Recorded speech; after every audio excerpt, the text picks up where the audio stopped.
මේ වීඩියෝ එක ලංකාවේ disaster management, proactive disaster management නැත්නම් ආපදා කළමනාකරණය ප්‍රගාමී ආපදා කළමනාකරණය. proactive කියන එකට සිංහල වචනේ ප්‍රගාමී කියන එක. ඒ කියන්නේ යමක් වෙන්න කලින් වළක්වා ගැනීම. දැන් ලංකාවේ disaster management ගත්තාම national disaster management plan එකක් හරියට තිබුණාද කියන ප්‍රශ්නය එනවා 2005 වගේ කාලේ ඊට ඉහත කාලේ සුනාමි සහ අනෙකුත් ප්‍රශ්න ආවහම තමයි බොහෝ ජාතික මට්ටමේ දේශපාලඥයන්ගේ ඇසරෙන්නේ. නමුත් ඊට පසුව යම්කිසි මට්ටමක disaster management plan එකක් ලංකාවේ තිබුණා. කොහොම හරි 2023 වෙනකොට 2023 සහ 2034 අලුත් ප්ලෑන් එකක් තියෙනවා. මේ ප්ලෑන් එක නරක නැහැ. නමුත් මේ ප්ලෑන් එක ඇක්ෂනබල්ද මේක කෙරෙනවද කියන ප්‍රශ්නය එනවා. දැන් මේ කාල සීමාව තුළ ආපු දීත්වා කියන සුලිකුණාටුවේ ආපදාවත් එක්ක බොහෝ ප්‍රශ්න ඇති වුණා. ලංකාව යට වෙලා තියෙන්නේ. එතකොට මේවා නිකන් ඩොකියුමන්ට්ස් වලට සීමා වෙනවද කියන ප්‍රශ්නේ දිගටම තියෙනවානේ. එතකොට මේ වීඩියෝ එක ඒ ගැන තමයි හදන්නේ. ලංකාවේ තියෙනවා National Disaster Management සම්බන්ධයෙන් ආයතන ගණනාවක් සහ systems එකක් තමයි Integrated Disaster Reduction Risk Reduction කියන එක DRR. ඊට පස්සේ තියෙනවා අපේ Disaster Management Center එකක් DMC. එතකොට ඒක තමයි මධ්‍යගතව මේ ක්‍රියාවලිය කරන්නේ. National Council for Disaster Management කියලා එකක් තියෙනවා. මේක තමයි government body එක. ඒක control කරන. ඊට පස්සේ National Building Research Organization කියන එක තියෙනවා. ඒක මේකේ ක්‍රියාකාරකම් වලට ඉන්වෝල්ව් වෙනවා සහ මේ සංවර්ධන ක්‍රියාවලි සඳහා. ඊළඟට District Disaster Management Coordination Unit කියලා එකක් තියෙනවා. මේ district මට්ටමින් මේවා මේ coordinate කරන ආයතන. මේ ආයතන එකක්වත් මේ කියන වෙලාවේ හරියට සංගතව වැඩ කරන පාටක් පෙනෙන්නේ නැහැ. කෝඩිනේෂන් එක ප්‍රශ්න ගණනාවක් තියෙනවා. හැමදාම වගේ අපිට දකින්න පුළුවන් සංග්‍රහිතව එහෙම නැත්නම් එක පෙර සූදානමක් සහිතව ඩෑෂ්බෝඩ්ස් එක මේක යමක් වෙන්න කලින් අවදානම හඟවලා තියෙන වෙලාවක මේක නොකරෙන්න හේතු ගණනාවක් තියෙන්න ඉඩ තියෙනවා. ප්ලෑන්ස් තිබුණට මේ ආයතන තිබුණට මේ ආයතනවල වැඩ කටයුතු ඉතා හොඳින් සිස්ටමැටිකලි වෙන්නේ නැත්නම් මේ පොත්වල ඩොකියුමන්ට්ස් වල තියෙන ඒවා ඇක්ෂනබල් නැහැ. ඒකට මේ ඇක්ෂනබල් කියන එක ඉතාම වැදගත්. ඇකියුරේට් ඒ කියන්නේ නිර්වද්‍ය සහ ඇක්ෂනබල් ප්ලෑන් එකක් තියෙන්න ඕනේ. එතකොට දැන් මේ මෙතන පිලර්ස් හතරක් තියෙනවා. එකක් තමයි forecasting and early warning system කියන්නේ. මේකනේ මේ පිලර්ස් හතරෙන් වැදගත් මේක. මොකද අපිට දැනගන්න බැරි නම් කලින් යම් ආපදාවක් අපිට ඒක මිටිගේට් කරගන්න එහෙම නැත්නම් ඒක ප්‍රිවෙන්ට් කරගන්න බැරුව යනවා. ඒ තමයි අංක 1. ඊට පස්සේ ඉතුරු ඒවට අපි එමු. ඉස්සෙල්ලාම මේ මුල් එකට අපි යනවා forecasting and early warning system. ඒ කියන්නේ පෙර අනතුරු එළවීමේ පද්ධති ඒවා වැදගත්.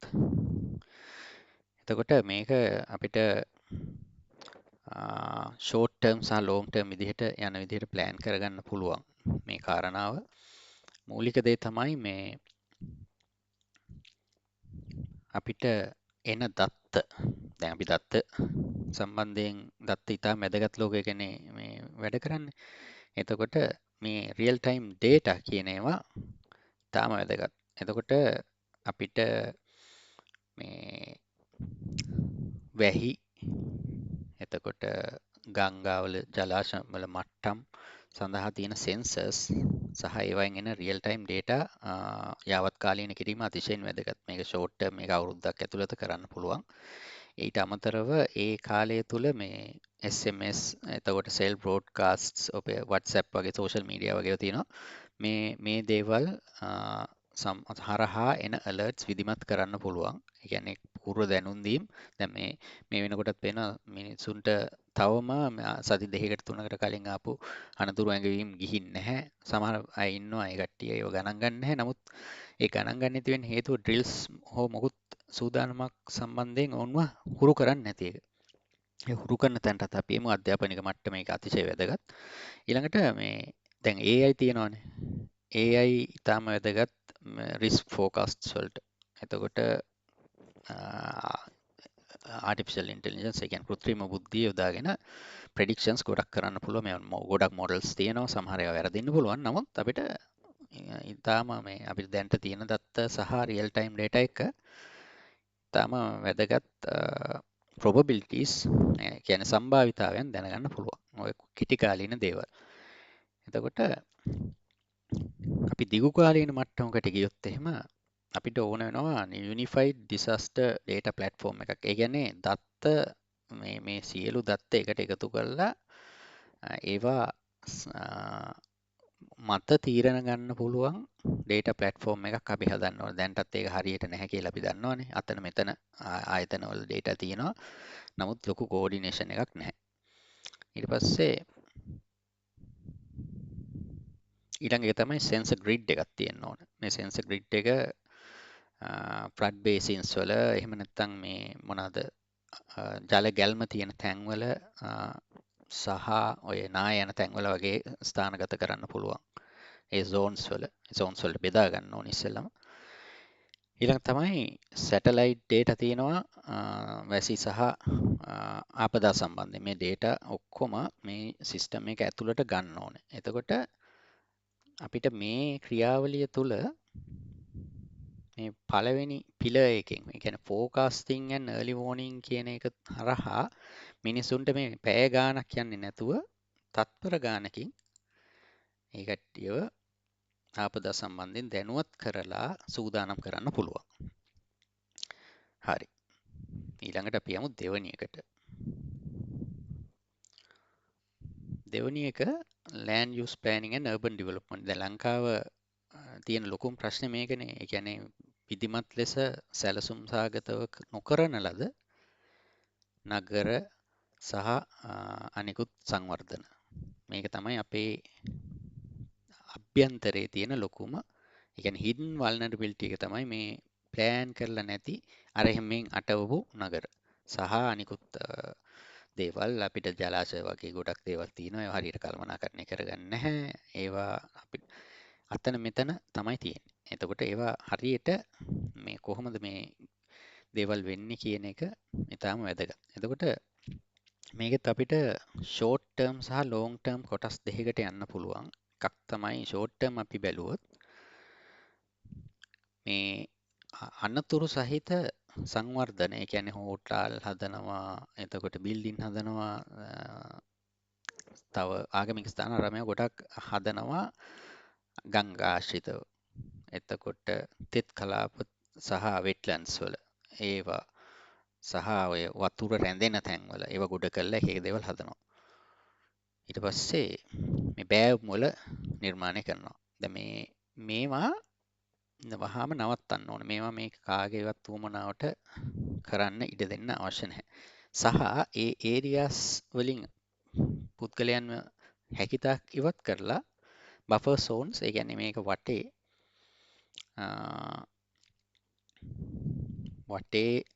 ආරක්ෂාව සහ ළඟාවීමට අපහසු වෙන පරිදි සහ මේවා ආරක්ෂා වෙන පරිදි මේ බෆර් zones ඒ කියන්නේ ටිකක් එහාට වෙන්න තව ඉතුරු කරන්න යම්කිසි කොටසක් ආපදා වලින් වළක්වන්න. ඒ ටික බොහොම පහසුවෙන් කරන්න පුළුවන්. මේවා ෂෝට් ටර්ම් කරන්න පුළුවන් දේවල්.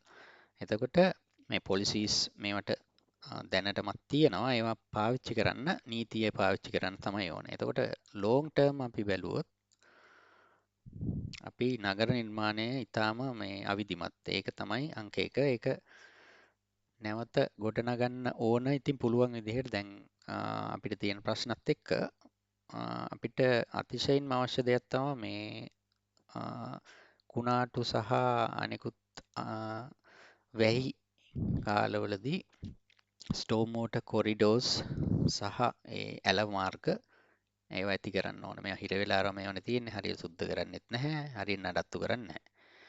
සහ මේවා බොහොම විධිමත්ව දත්ත සහිතව අපි බලලා මේ ජලය බහින්නේ කොහොමද ඒවා අවශ්‍ය පරිදි සැලසුම් ගත කරන්න ඕන. ඊට පස්සේ ජලය එකතු වෙන කොටස් පොන්ඩ්ස් නැත්තම් ඒ වගේ තැන් හදන්න ඕනේ. ඒ කියන්නේ ජලය බැහැලා ගිහිල්ලා ස්වාභාවික ඒවට අමතරව අපිට කෘත්‍රිමව හදන්න පුළුවන් తాවකාලිකව ජලය එකතු වෙන්න වැහි කාලවලදී ඒ ජලය එකතු වෙලා ඒ තැනකට දැන් නගර මැදේ ජලය එකතු වෙනව වෙනුවට ජල බැස්මක් ඇති කරලා යම්කිසි ස්ථානයක ජලය එකතු කරලා ඒක ක්‍රමානුකූලව බස්සලා යවන්න පුළුවන්. මේක තමයි කරන්න වෙන්නේ බොහොම මේ සංකීර්ණ ලෙස ගොඩනැගිලි හදපු ඉඩ නැති තැන්වල ඇල මාර්ග ටික එකතු කරලා යම්කිසි ප්‍රධාන ප්‍රවාහයකට එකතු කරන්න ඕන. ඊළඟ එක තමයි අපිට තියෙනවා GIS නැත්නම් Geographic Information Systems කියන එක. ඒවා land planning වලදී යොදාගන්නේ. ඒවා හදන්න, කළමනාකරණය කරන්න, ඇනලයිස් කරන්න සහ රෙගුලේට් කරන්න වගේ දේවල් වලට. එතකොට මෙතනදී මේ GIS based zoning කියන concept එක ගන්න පුළුවන්. එතකොට ඒ හරහා බිල්ඩින්ග්ස් හදන්නේ කොහෙද? తాවකාලිකව නැත්නම් ලිමිටඩ් මට්ටමින් හදන්නේ කොහොමද? සේෆ්ලි බිල්ඩ්ස් කරන්නේ කොහොමද කියලා මේ zones වලට zones තුනකට බෙදා ගන්න පුළුවන්. ඒ කියන්නේ කලාප තුනකට. ඒ කලාප තුනකට බෙදලා cities නැත්නම් නගර නැවත ප්‍රතිනිර්මාණය කරන්න වෙනවා. මේක අකමැති වුණත් කැමති වුණත් කරන්න දෙයක් නැහැ. මේ නැත්තම් මේ වතුර අපි නගර හදන්න ඕන වතුර උරා ගන්න. ඒ කියන්නේ වතුර පිටාර දමන්න වෙනුවට වතුර උරා ගන්න තමයි මේ නගර නිර්මාණය කරන්න ඕන. ඒක තමයි අපේ සැඟවුණු මේ මායя. හරි අපි ඊළඟ එක බැලුවොත් ඊළඟට යටිතලය සහ ඉංජිනේරු ක්‍රියාවලි හරහා මේ ඩිසාස්ටර්ස් නැත්තම් මේ ආපදා අඩුම අවම කරගන්නේ කොහොමද කියන එක තමයි ඊළඟ එකේදී කතා කරන්න යන්නේ. ඒකෙත් අපි බලමු කෙටි කාලීන සහ දිගු කාලීන දේවල් අපිට මොනවද කරන්න පුළුවන් කියලා. කෙටි කාලීනව අපිට බොහොම දේවල් කරන්න තියෙනවා. මේ මූලිකම දේ තමයි මේ ජල මාර්ග, ජල බැසුම් සහ අනෙකුත් කොටස් කාලගුණ වෙනසක අවදානම තියෙනකොටම ඊට කලින් අපි තුමු සති දෙක තුනකට කියලා මෝසම් වෙන සති දෙක තුනකට කලින් කියලා තමයි ඒවා සුද්ධ කරනවා. ඒවා ක්ලීන් කරන්න ඒවා කරන්න පුළුවන්. මේවට මේ බඳව ගත්ත ඕන තරම් පුද්ගලයෝ ඉන්නවා ආණ්ඩුවේ සල්ලි දෙදී නිකන් කකා ඉන්නවනේ. ඒයත් දාන්න පුළුවන්. එතකොට ඊළඟට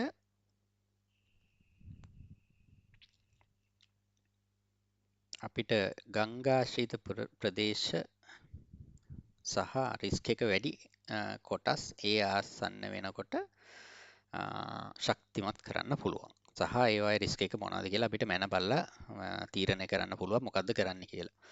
මේ හැමදාම මේ කාලගුණ වෙනස එනවනේ අපි දන්නවා. ඒ දන්නකොට මේ නිකන් පුටු වලට වෙලා ඉඳලා හරියන්නේ නැහැ. දැනගෙන කරන්න ඕනේ ඊට කලින් ප්‍රොඇක්ටිව්ලි මේව කරන්න ඕන. ඊළඟ තමයි මොනවාම හරි නීති විරෝධී ස්ට්‍රක්චර්ස් හදලා තියෙනවා නම් මේ ජල බැස්මවල් වළක්වන්න ඒවා අයින් කරන්න ඕන. මේ තුන කරන්න පුළුවන් බොහොම සරලව, බොහොම පහසුවෙන්. අපි හිතමු ලොං ටර්ම් මේවා එහෙම නැත්නම් දිගු කාලීන දේවල් බැලුවොත්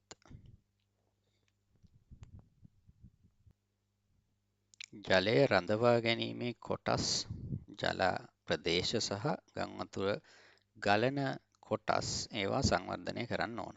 සංවර්ධනය කරලා මේක ඇබ්සෝබ් කරගන්න මට්ටමකට ගේන්න ඕන. මේ ලොං ටර්ම් කරන්න ඕන දෙයක්. ඊළඟට මෙට්‍රෝ ලෙවල් ඩ්‍රේනේජ් ප්ලෑන් එකක් හැම කොටසටම හැම පළාතම නගරයටම තියෙන්න ඕනේ. මේවා ප්ලෑන් කරන්න පුළුවන්. දැන් urban councils තියෙනවා. ඒ වගේ ඒකේ ඒ හරහා මේවා ප්ලෑන් කරන්න පුළුවන්. ඊළඟට ලෑන්ඩ්ස්ලයිඩ්ස් නැති හෝ ලෑන්ඩ්ස්ලයිඩ්ස් වලට ඔරොත්තු දෙන පාරවල් හදන්න පුළුවන්.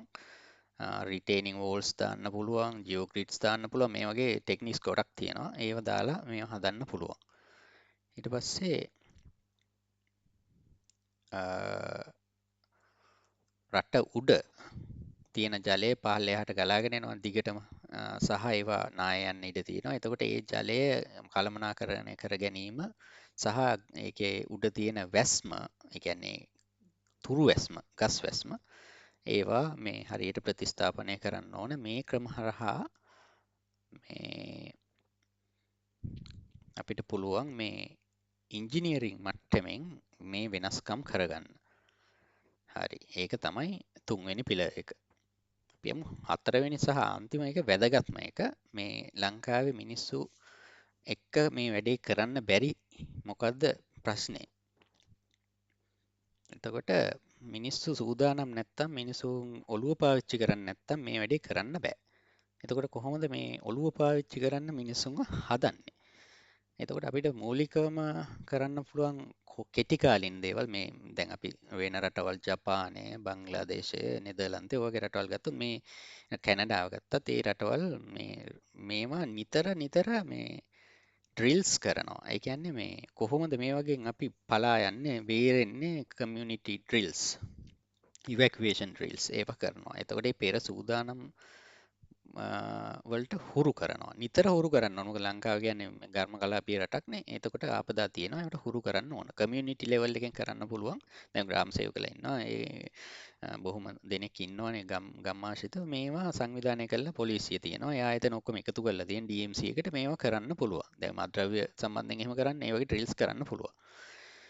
ඊළඟට අතිශය වැදගත් දෙයක් තමයි මේ අපිට මේ සේෆ් හවුසස්, නැත්තම් ආපදාවකදී අපිට යන්න පුළුවන් තැන් මැප් කරගන්න එක.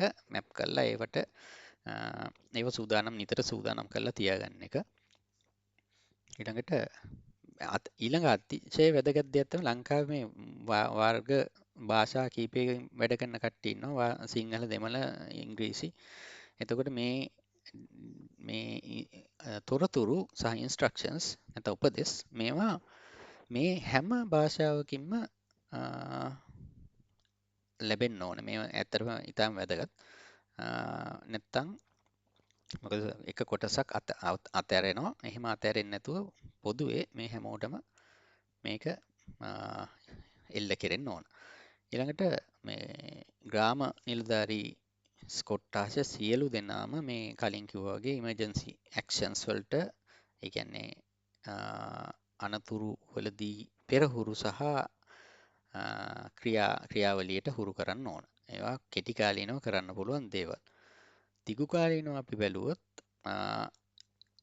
පාසල් වල ඩිසාස්ටර් එඩියුකේෂන් එක, ඒක අනිවාර්යෙන් දෙන්න ඕනේ ළමයින්ට. මේ අනිත් රටවල හැම රටකම වගේ කරනවා. ජපානයේ විශේෂයෙන්ම බොකොමි කියන සිස්ටම් එක තියෙනවා. ඉතාම වැදගත් සහ ප්‍රතිඵලදායක එකක්.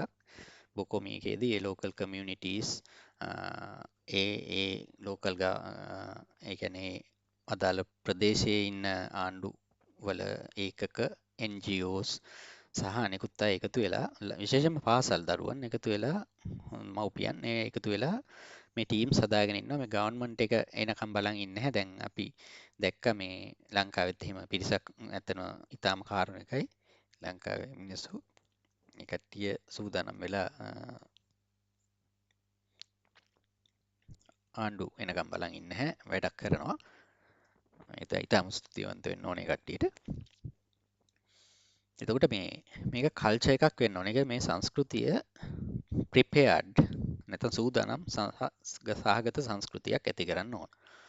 එතකොට මේකෙන් එන අවුට්කම් එක තමයි ඊටාම මේ මිනිස්සු වේගයෙන් මේවට ප්‍රතිචාර දක්වනවා, නිරවද්‍යව ප්‍රතිචාර දක්වනවා මේ ඉමර්ජන්සිස් වලට.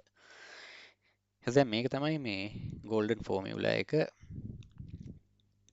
ඒ කියන්නේ ෂෝට් ටර්ම් අපි බැලුවොත් සාරාංශයක් වශයෙන් ඩිටෙක්ෂන් එක ඉම්ප්‍රූව් කරන්න, ඊට පස්සේ අලර්ට් සම්බන්ධයෙන්, ඒ පූර්ව නිවේදන සම්බන්ධයෙන් වේගවත් වෙන්න, පැහැදිලි වෙන්න,